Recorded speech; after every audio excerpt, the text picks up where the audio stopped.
اللهم صل على محمد وآل محمد. ما شاء الله لا قوة إلا بالله العلي العظيم.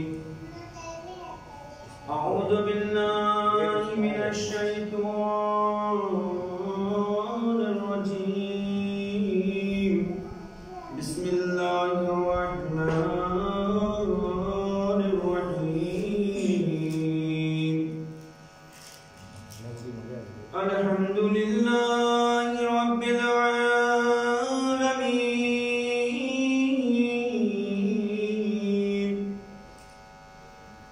والجنة للموحدين والنار للعاصين.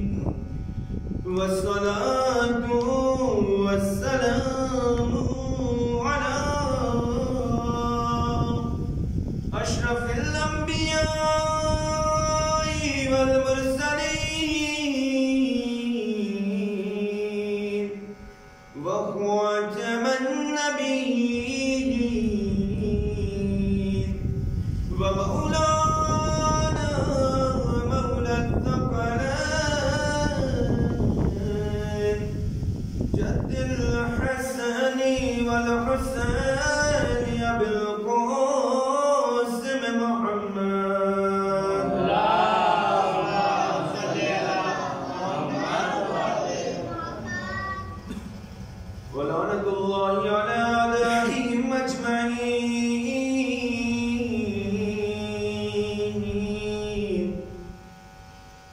وصلى الله على آله الطيبين الطاهرين المعصومين المظلومين.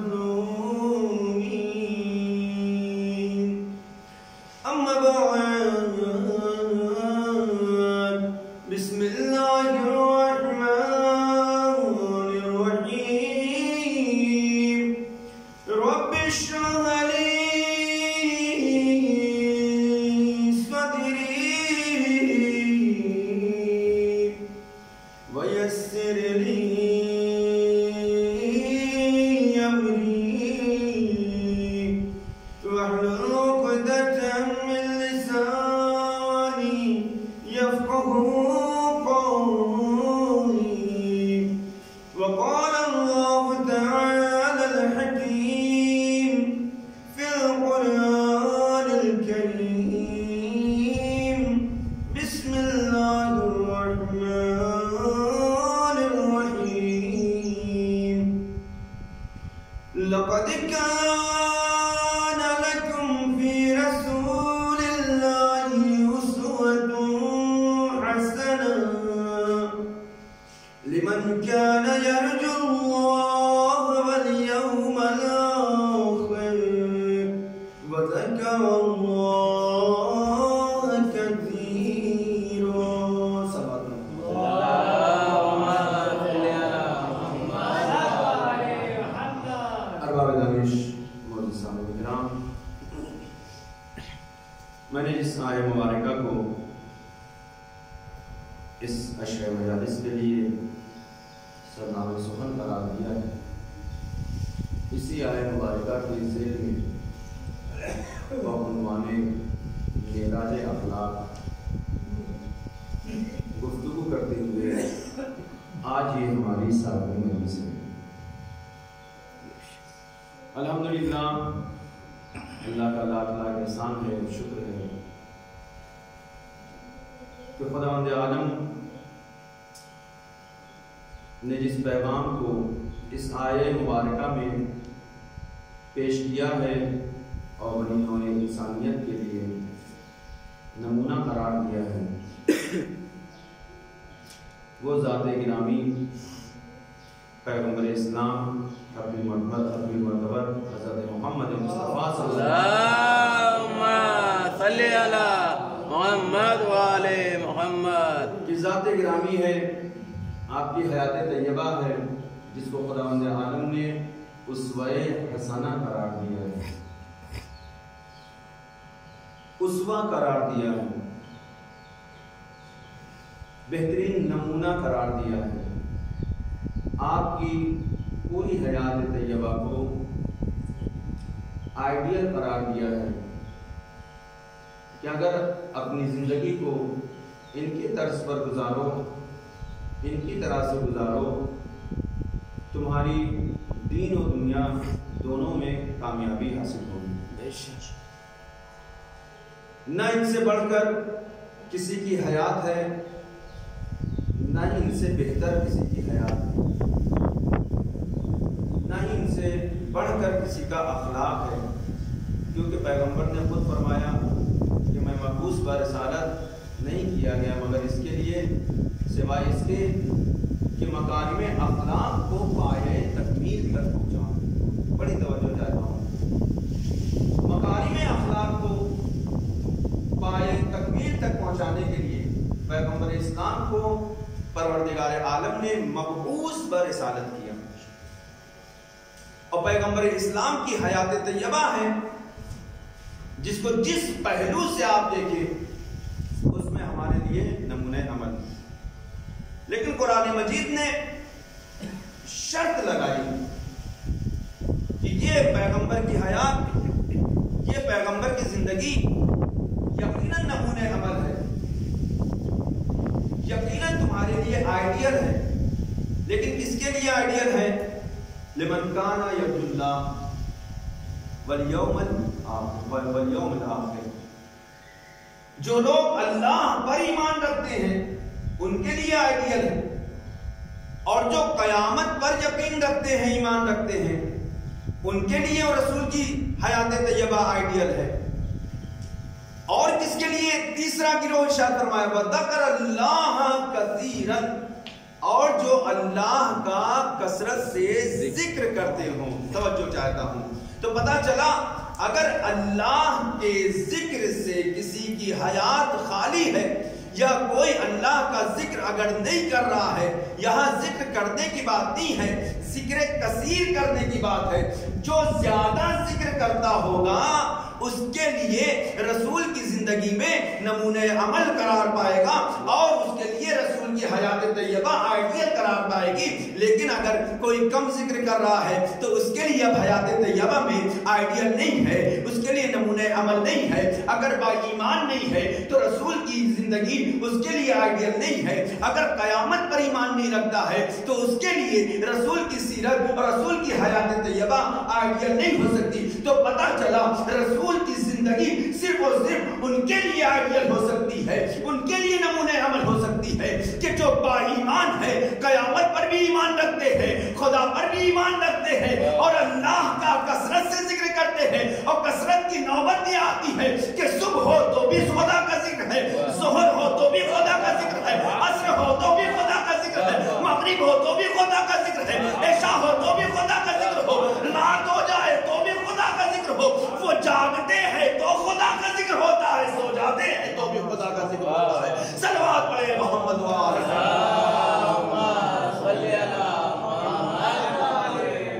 وہ جاگتے ہیں تو بھی خدا کے ذکر میں مشغول رہتے ہیں، اور جب سو جاتے ہیں تو بھی خدا کے ذکر میں مشغول رہتے ہیں۔ یہی تو آئیڈیالوجی آج تک دنیا کو سمجھ میں نہیں آئی کہ بھیا جاگتے میں تو عمل انسان کر سکتا ہے، لیکن سونے کی کس نے گارنٹی لی ہے؟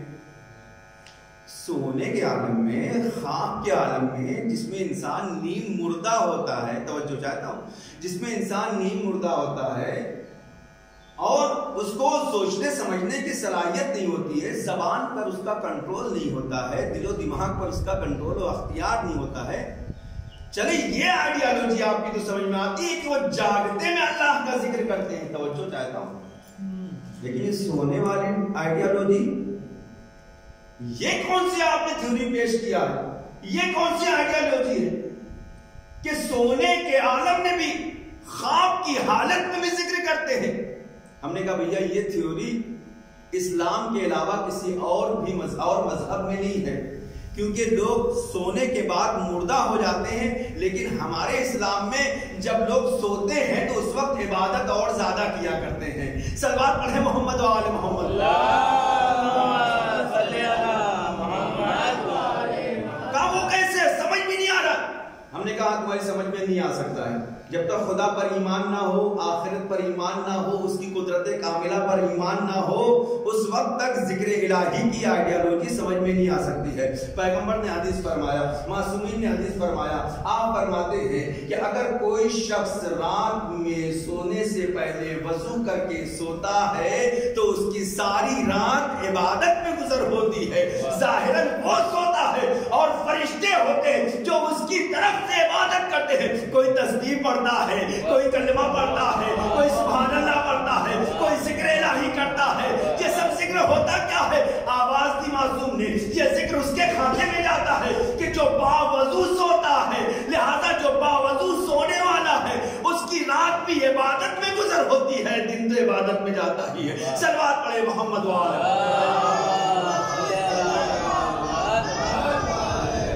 اس لیے باوضو سونے کی بہت زیادہ تاکید کی گئی اور ہمیشہ باوضو رہنے کی تاکید کی۔ معصومین نے بہت سفارش کیا ہے اور کہا کہ ہمیشہ باوضو۔ ہمیں یہاں پہ چونکہ وضو کی بات آ گئی تھی، لہٰذا اس جملے کو میں بیان کرتے چلوں حدیث کے اشارے سے کہ معصوم فرماتے ہیں کہ ہمیشہ باوضو رہا کرو، کیونکہ جو شخص باوضو رہتا ہے، سنیں، جو شخص ہمیشہ باوضو رہتا ہے اس کے ہمراہ فرشتے رحمت رہا کرتے ہیں۔ جس کے ہمراہ فرشتے رحمت ہوں اس تک کوئی بلا آفت بیماری نہیں آ سکتی ہے، اس کو کوئی چیز عرضی ہو یا سماوی ہو، دوسری طاقتیں ہو، نامرئی طاقتیں ہو جس کو آپ نہیں دیکھ سکتے ہیں، وہ تکلیف نہیں پہنچا سکتی ہے، وہ ایذا نہیں پہنچا سکتی ہے، کیونکہ باوضو ہونے سے انسان پوری طرح سے خدا کا ہو جاتا ہے، خدا کی نظر عنایت اس کے اوپر ہوا ہوتی ہے، اور ایک فرشتہ ہوتا ہے جو خدا کی طرف سے اس کے اوپر مامور ہوتا ہے کہ یہ جس حالت میں رہے، جہاں پر بھی جائے، اس کی حفاظت کی ذمہ داری اس فرشتے پر ہے۔ صلوات پڑھیں محمد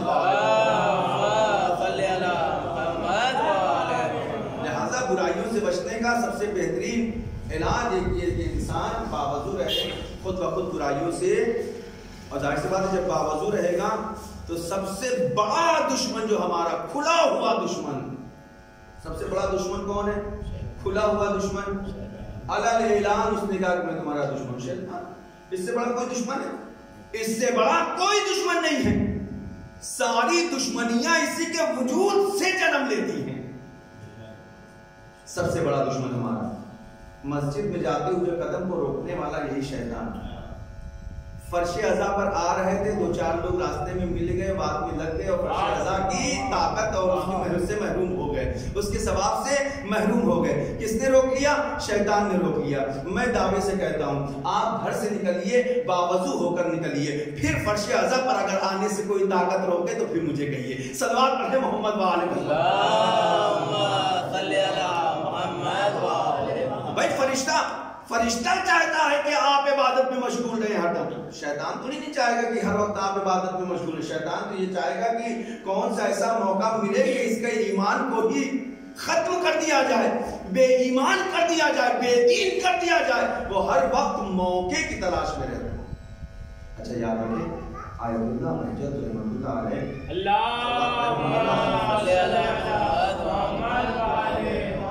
آیت اللہ بہجت فرماتے ہیں کہ یہ نہ سوچو کہ شیطان سب کو بہکاتا ہے، توجہ جانا، یہ نہ سوچو کہ شیطان سب کو بہکاتا ہے۔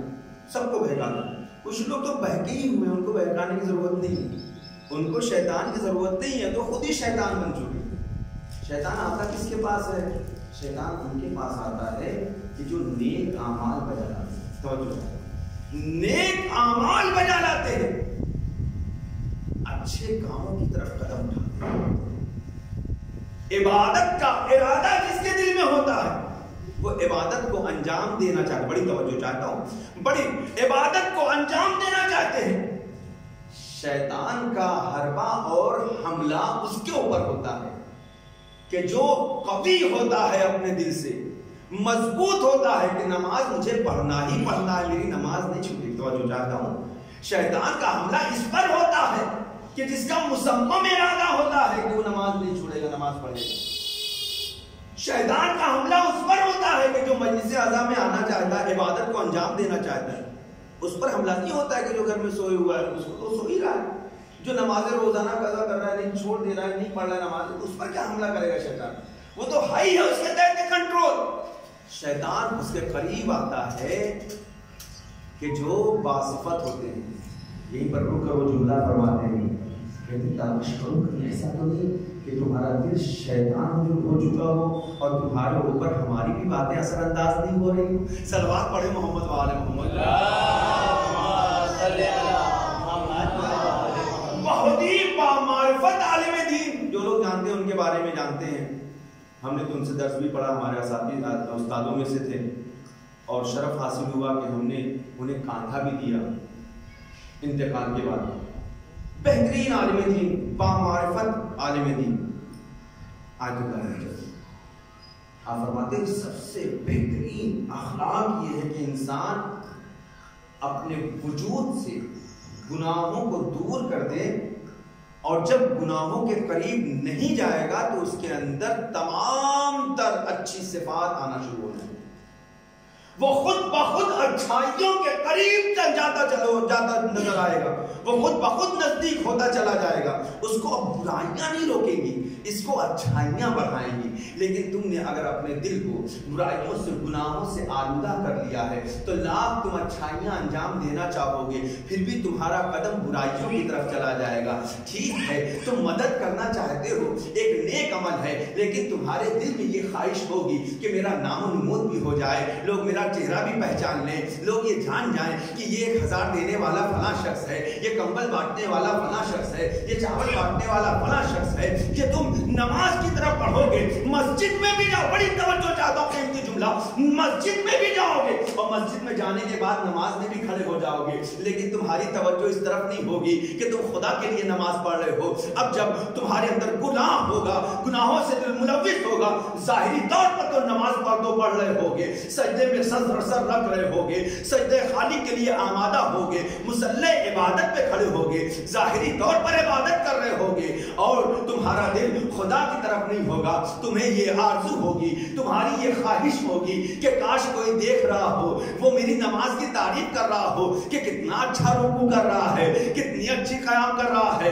کتنی اچھی قرات کر رہا ہے، اس کی نماز کتنی اچھی ہے، اس کا انداز کتنا اچھا ہے۔ بس یہی سے تمہاری عبادت میں خلل واقع ہوتا ہے، شیطان واقع ہو جاتا ہے، اور جس عبادت میں شیطان شامل ہو جائے وہ عبادت نہیں ہوتی ہے۔ صلوات پڑھے محمد وآلہ۔ لہذا پہلے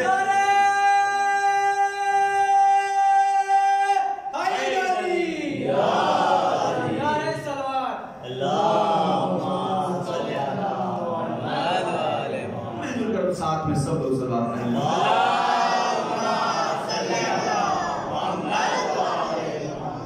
لہذا یہ جو صفت پائی جاتی ہے انسان کے اندر، گناہوں سے اپنے آپ کو دور، اور اس میں سب سے بڑی صفت جو گناہوں کی طرف انسان کو لے جاتی ہے، جو انسان کے ایمان کو خراب کر دیتی۔ کل میں نے حدیث پڑھا تھا امام، جس میں امام نے فرمایا تھا کیا کہ جب انسان کے دل میں خیانت کا گزر ہوتا ہے تو انسان کے دل میں اس کا ایمان اس طرح سے پگھل جاتا ہے جیسے پانی میں نمک گھل جایا کرتا ہے۔ یہ امام کی حدیث، اور امام نے مثال بھی دیا۔ اب آئیے حدیث کو سنتے ہیں۔ جب انسان کے دل میں یہ برائیاں آتی ہیں جو سب سے زیادہ گناہوں کی طرف مبذول کرتی ہے، ذہن کو کھینچتی ہے، لے جاتی ہے، اس میں سب سے بڑی جو صفت ہے گناہ کی وہ ہے خیانت۔ مولا فرماتے ہیں کہ الخیانت رأس النفاق، مولا علیہ السلام نے فرمایا کہ الخیانت رأس النفاق، خیانت نفاق کی ابتدا ہے۔ جہاں انسان کے دل میں خیانت جیسی خبیث صفت آ گئی تو سمجھ لو کہ اس کے اندر نفاق پیدا ہو گیا۔ اب جب اس کے اندر نفاق پیدا ہو گیا تو پھر اب اس کے ایمان کو بچانا مشکل ہوتا ہے. بڑی توجہ چاہیے. اب اس کے ایمان کو بچا لے جانا یہ بڑا مشکل ہوتا ہے. گویا اس کا قدم، اس کا پیر اس دلدل میں پھنس چکا ہے کہ جو کفر کی طرف لے کر جا رہا ہے. جس کا قدم، جس کا پیر دلدل میں پھنس جائے. اب نہیں پتا مجھے دلدل یہاں پہ کتنے لوگ بچے میرے سمجھتے ہیں، جو بزرگان ہیں وہ بہت اچھی طرح سے آشنا ہے. خدا نہ کرے کسی کا پیر دلدل میں پھنس جائے. دلدل میں پھنسنے کے بعد دلدل کی دو کنڈیشن ہوتی ہے. ظاہری طور پر انسان کو ہموار زمین نظر آتی. بڑی توجہ چاہتا ہوں. وہ یہ اندازہ نہیں لگا پاتا ہے کہ یہ سوکھی زمین ہے یا در زمین ہے یا یہ دلدل ہے. سوکھی زمین سمجھ کر اس میں قدم کو رکھتا ہے، لیکن جب وہ قدم کو رکھتا ہے تو قدم رکھتے ہی اس کا پیر آہستہ آہستہ آہستہ آہستہ نیچے جانا شروع ہو جاتا ہے. دلدل کی یہ خاصیت ہوتی ہے کہ جیسے جیسے قدم نیچے جاتا جاتا ہے اس کی جو اوپر کی توانائی ہے کم ہوتی چلی جاتی ہے. دلدل اپنی طرف کھینچتا ہے. پھر اگر وہ چاہ بھی جائے تو اپنے جسم کو اس دلدل سے نکال نہیں سکتا ہے نا. جب تک کوئی دوسرا سہارا نہ دے، جب تک کسی نے دیکھ نہ لیا ہو آپ کو کہ آپ اس دلدل میں پھنس گئے ہیں، اس میں اس کا شکار ہو چکے ہیں. اگر کسی نے دیکھ لیا تو کیا کہنے، ہماری جان بچ جائے گی. اور اگر کسی نے نہیں دیکھا تو ہماری جان نہیں بچ سکتی. اور اگر کسی نے نہیں دیکھا، کسی چیز کا سہارا مل گیا، خدا نے مدد کر دیا، کوئی پیڑ ہاتھ میں آ گیا، ڈال ہاتھ میں آ گئی، کہیں سے کوئی کچھ مل گیا، تو اس کے سہارے سے ہم نکل سکتے ہیں. کہنے کا مطلب کہ جب تک کوئی سہارا نہیں، بڑی توجہ چاہتا ہوں، جب تک کوئی سہارا نہیں ملے گا ہمارا قدم اس دلدل سے نہیں نکل سکتا. قربان جائیں ہماری جانیں. اب آپ امام کی قول کی اس لطافت کو ذرا اندازہ لگائیں. امام نے فرمایا کہ جس کے دل میں خیانت ہوا کرتی ہے، جو خیانت داری سے کام لیتا ہے، جو خیانت کیا کرتا ہے مومنین کے مال میں، ان کی ازواج میں، اور مومنین کے ساتھ وہ خیانت سے پیش آتا ہے، ان کے مال میں خیانت کرتا ہے، تو اس کا قدم دلدل میں پھنس چکا ہے. اور ایسا وہ دلدل ہے کہ جو کفر کا دلدل ہے، اب اس کا بچنا بڑا مشکل ہے. مگر یہ کہ ہم سے اگر وسیلہ کرے یا ہمارے چاہنے والوں سے وسیلہ کرے، صلوات پڑھے محمد وآلہ وہ خود کو نہیں بچا سکتا جب تک کہ ادھر سے سہارا نہیں مل جائے گا. اس کے نیک دوستوں کا سہارا نہیں مل جاتا ہے، ہم ائمہ تحریر کا سہارا نہیں مل جاتا ہے. وہ کفر کے دلدل میں پھنس چکا ہے. اب اگر وہ چاہ بھی لے تو اپنے آپ کو وہاں سے نکال نہیں سکتا. بڑی صفت ہے. کبھی کبھی ہم بہت آسان سمجھتے ہیں بہت سی چیزوں کو، لیکن چیزیں بڑی مشکل ہوتی ہیں. برائی کر دینا بڑا آسان ہوتا ہے، کسی کے اوپر تہمت لگا دینا بہت آسان ہوتا ہے.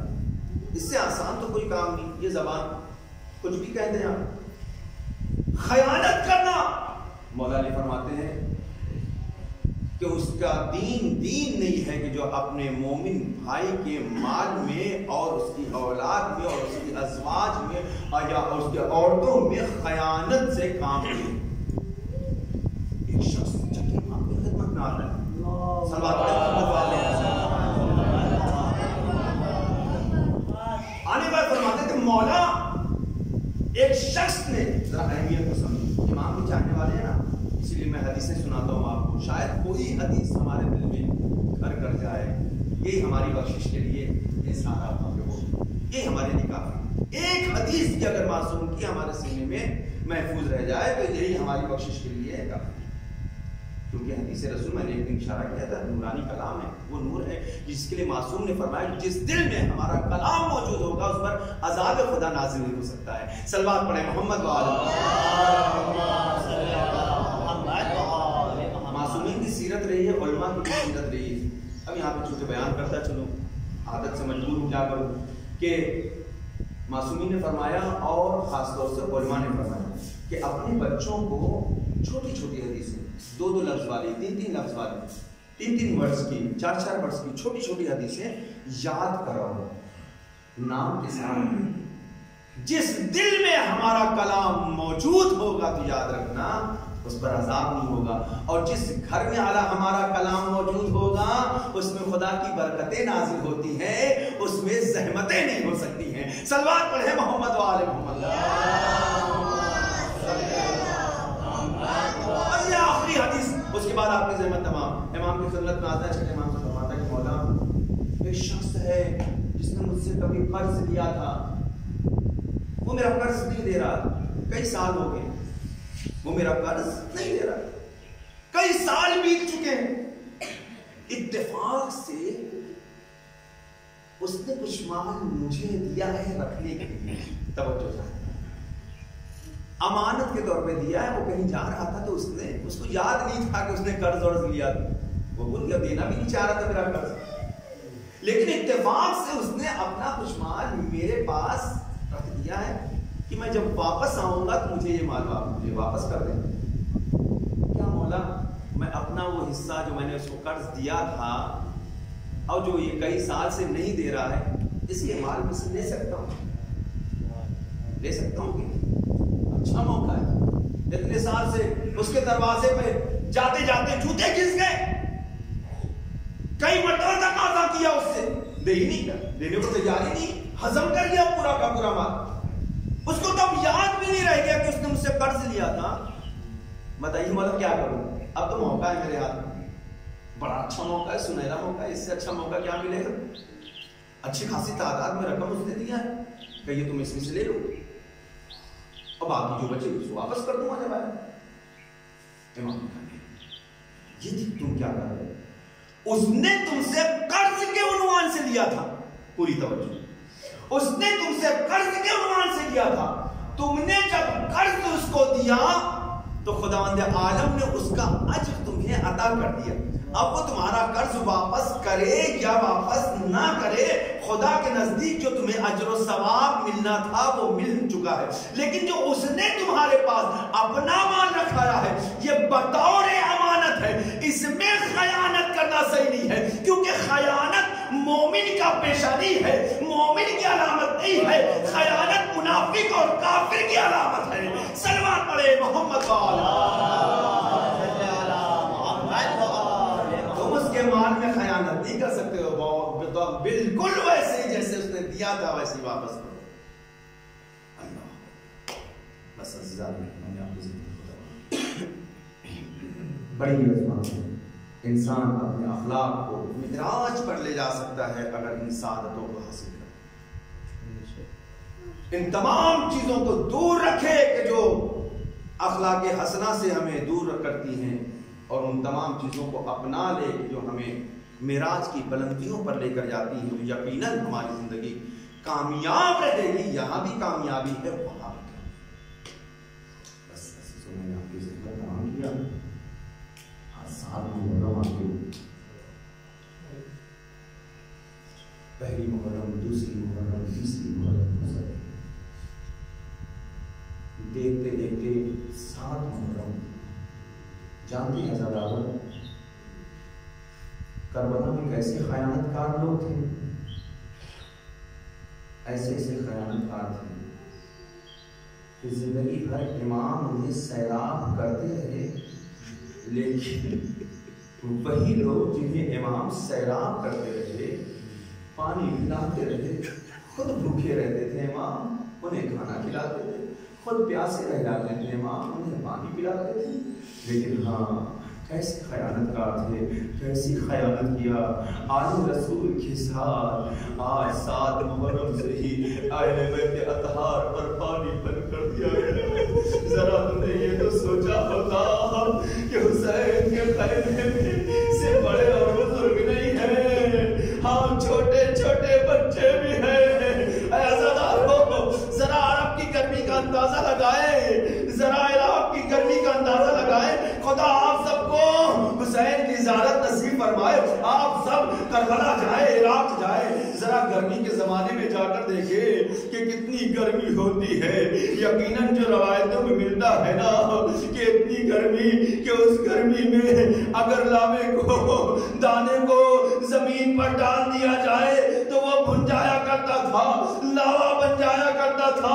یقیناً ایسی گرمی ہوتی ہے، ایسی شدت کی گرمی میں حسین کے چھوٹے چھوٹے بچوں 7 محرم سے پانی بند کر۔ جزاکم ربکم خیر الجزا۔ خدا آپ کو کوئی غم نہ دے سوائے ہمیں سید الشہداء کے۔ لیکن ہاں آزادارو حسین کے بچوں پر 7 محرم سے یہ عام روایت ہے کہ کہی جاتی ہے۔ کیوں پتا ہے؟ آپ یقین سے بتائیے کہ اگر 7 محرم سے ہی پانی بند کیا گیا ہوتا تو کم از کم اتنا تو اسٹاک ہوتا ہی ہے نا کہ فوراً پانی ہی ختم ہو جاتا۔ لیکن ہر روایت میں یہی ملتا ہے کہ 7 محرم سے ہی الگ تشخیص صدائیں بنیں۔ عزاداروں نہیں سمجھے آپ، میں نے جب تحقیق کیا پوری ذمہ داری سے اس منبر سے پیش کر رہا ہوں عزاداروں، انشاءاللہ خیر بہت زیادہ مساف ہوں گے آپ۔ جو روایتیں ملتی ہیں آپ نے بھی بچپن سے یہ سنا ہے نا کہ 7 محرم سے ہی الاتش کی صدائیں بلند تھی۔ ذرا یقین سے بتاؤ، ایمان سے بتاؤ، اگر 7 ہی محرم کو پانی بند ہوا تو 7 ہی محرم سے الاتش کی صدائیں کیسے بلند ہونے لگی؟ نہیں عزادارو، پانی 7 محرم سے نہیں بند ہوا تھا، پانی تو اسی وقت سے بند ہو گیا تھا کہ جب 2 محرم کو فرات کے کنارے سے خیموں کو ہٹانے کے لیے کہا گیا تھا۔ اے عزادارو، اب حسین کے لشکر والوں کو، حسین کے جانثاروں کو فرات سے پانی لینے کی اجازت نہیں دی۔ جو کچھ پانی تھا 7 محرم کے آتے آتے ختم ہو چکا۔ جب 7 محرم آئی اب خیام حسینی میں ایک قطرہ پانی کا نہ رہے۔ جزاکم ربکم خیر الجزا عزادارو۔ ہاں یہی وجہ ہے عزادارو، یہی وجہ ہے، یہی سبب ہے نا کہ 7 محرم سے ہی الاتش کی صدائیں بلند ہے۔ سکینہ ہائے پیاس کر رہی ہے، ارے بچے بھائی پیاس کا نعرہ بلند کر رہے ہیں۔ لو 8 محرم گزر گئی، 9 محرم گزر گئی، 10ویں محرم آئی۔ اے عزادارو، جب 10ویں محرم میدان کربلا میں نمودار ہوئی، اے عزادارو ایک قیامت کا سما ہے۔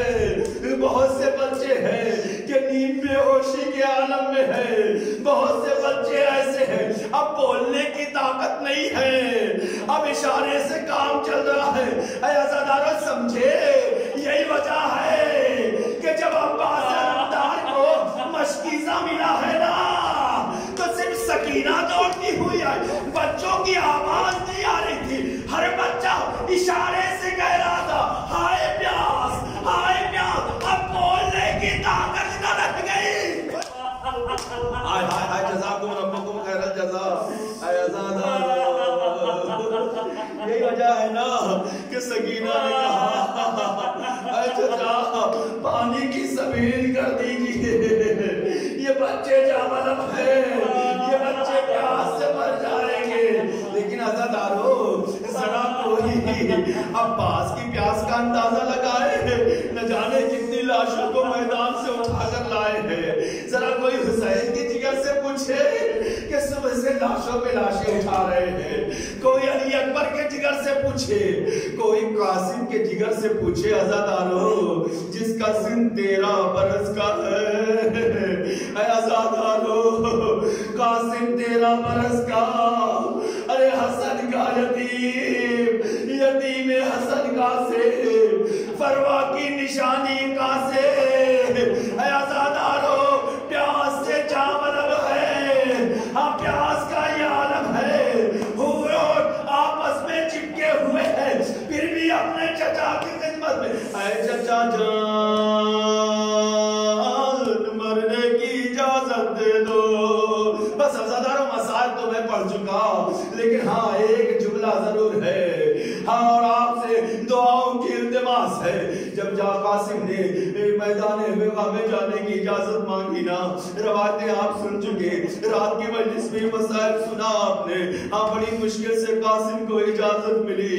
اے عزادارو قاسم چلے، اس شان سے چلے، ایسا دشمنوں کو لگا کہ جیسے حسن آ رہے ہیں، سر پہ سبز امامہ ہے اور سبز قبا پہنے ہوئے، ہو بہو حسن کی تصویر، بولتی ہوئی تصویر۔ لوگوں نے سمجھا کہ حسن مجتبی آ رہے ہیں، ہر طرف سے آواز آنے لگی، یہ تو علی کا لال حسن ہے، یہ تو علی کا لال حسن ہے۔ ایک شکی نے آواز دی، نہیں نہیں، یہ قاسم کا لال، یہ قاسم ہے جو حسن کا لال ہے، حسن کا بیٹا ہے۔ لو عزادارو، قاسم نے رجز پڑھا، سن سکو کیا عزادارو، قاسم نے آنے کے بعد رجز پڑھا، کیا تم نے میرے چچا کو تنہا تصور کر رکھا ہے؟ عزادارو، قاسم کے رجز کو سنیے یا مرثیہ سمجھیے، قاسم نے پڑھا، اے فوج نابکا، کیا تم نے میرے چچا کو اکیلا سمجھا ہے؟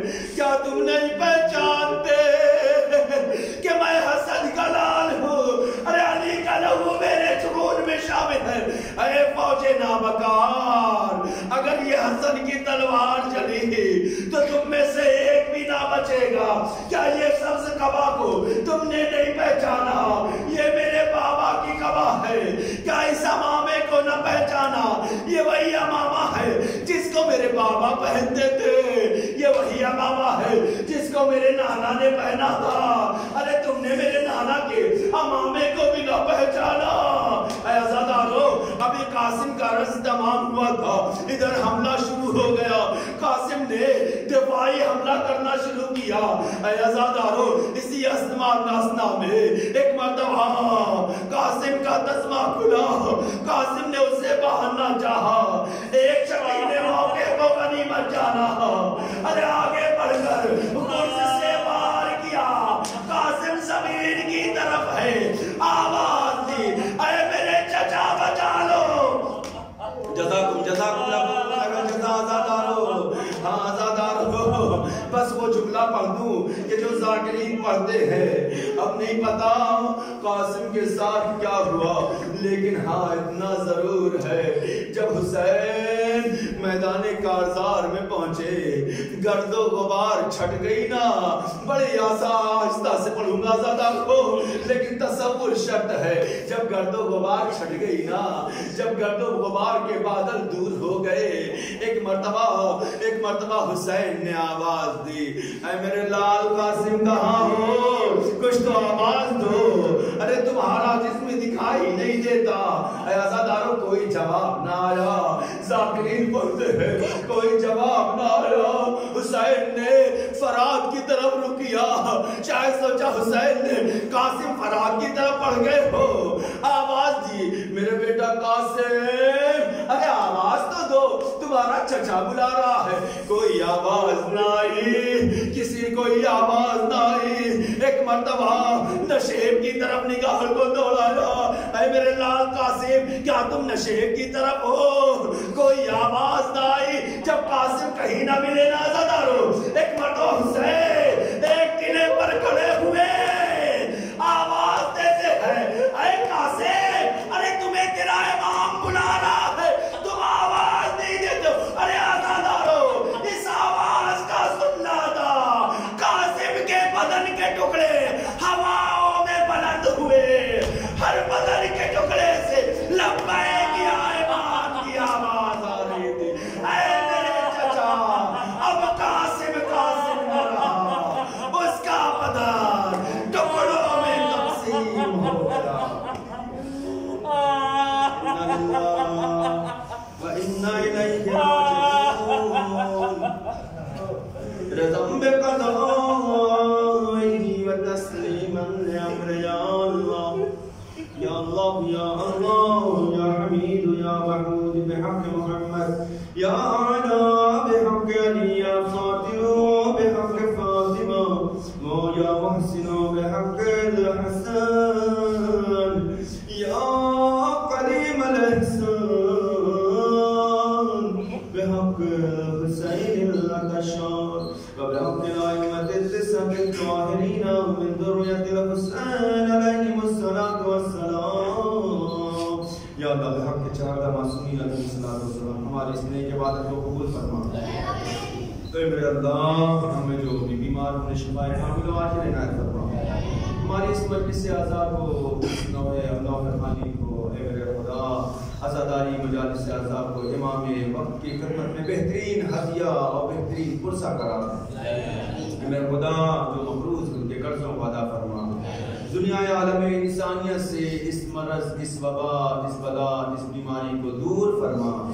جو لوگ بھی اس بلا، اس وبا کا شکار ہو چکے ہیں خدا انہیں شفائے کامل و عاجل عنایت فرما۔ اے میرے اللہ، اے میرے خدا، دنیا میں امن و امان قائم فرما۔ جہاں کہیں بھی مسلمانان عالم ہیں ان کی جان، مال، عزت و آبرو، ان کی ناموس اور ان کے بچوں کی حفاظت فرما۔ میرا اللہ، تیری بارگاہ میں سب سے بہترین دعا یہ ہے، منتقم خون حسینی یوسف زہرا فرزند زہرا امام عصر ارواحنا له الفدا کے ظہور پر نور میں تعجیل فرما اور ہم سب ان کے اعوان و انصار میں شمار فرما۔ ربنا تقبل منا انک انت السمیع